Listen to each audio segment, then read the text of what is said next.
Demand pull inflation. Imagine a scenario where there's a sudden craze for a new gaming console. Everyone rushes to the stores to buy it, but there aren't enough consoles available to meet the demand. As a result, stores raise the prices because they know people are willing to pay more. This increase in prices due to excessive demand is what we call demand pull inflation. It often happens when people have more money to spend, or when there's a boom in the economy, leading to a surge in buying activity.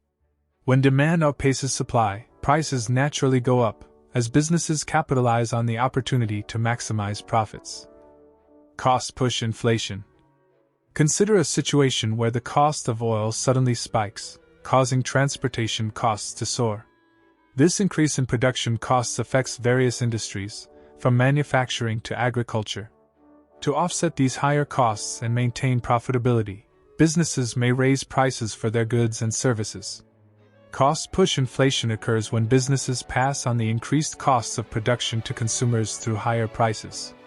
It can be triggered by factors such as rising wages, increased prices of raw materials, or supply chain disruptions, all of which contribute to a general rise in the overall price level in the economy. Built-in inflation. Built-in inflation is a bit like a vicious cycle. Imagine workers demanding higher wages to keep up with the rising cost of living. Employers, in turn, raise prices to cover the increased wage expenses. But then, workers demand even higher wages because prices have gone up. This cycle continues, with each round of price increases leading to further demands for higher wages, and vice versa. Over time, this process becomes built into the economy. It's like a self-perpetuating cycle where past inflation feeds into future inflationary pressures. Hyperinflation. Hyperinflation is like regular inflation on steroids. Imagine waking up one day to find that the price of a loaf of bread has doubled, then doubled again the next day, and keeps skyrocketing. Hyperinflation occurs when prices spiral out of control, typically due to a rapid and excessive increase in the money supply. This happens because the government is printing lots and lots of money without thinking about the consequences. When there's too much money in circulation, it loses its value, and prices skyrocket.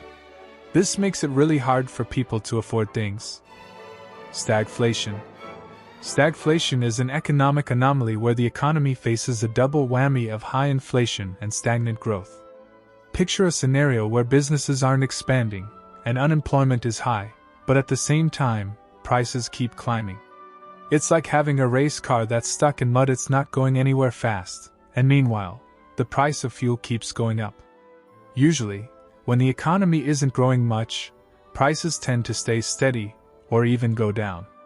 But with stagflation, everything feels stuck and expensive at the same time, making it tough for both businesses and regular folks to get ahead.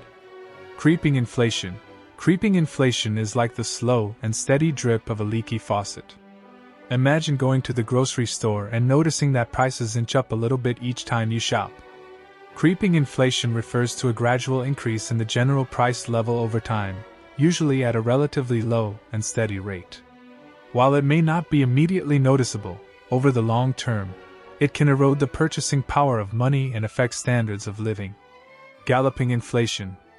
Galloping inflation is like creeping inflation on fast forward.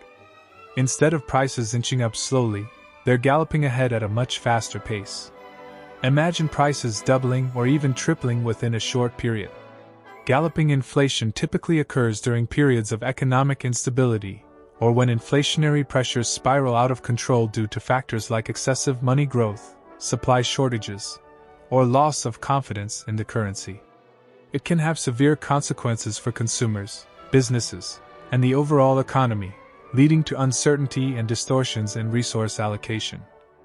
Open inflation. Open inflation is like when a magician keeps pulling rabbits out of a hat, except instead of rabbits, it's money, and instead of a hat, it's the government printing press. Imagine the government decides to print a lot of extra money and puts it into circulation. Suddenly, there's more money floating around, but the same amount of goods and services to buy. So what happens? Prices start going up because everyone has more money and wants to buy the same things. It's like a bidding war where everyone has more cash, so they're willing to pay more for the same stuff. This deliberate increase in the money supply by the government is what we call open inflation. While it might seem like a quick fix to boost spending and stimulate the economy, it can lead to a rise in prices, making things more expensive for everyone in the long run. If you like this video, don't forget to like and subscribe.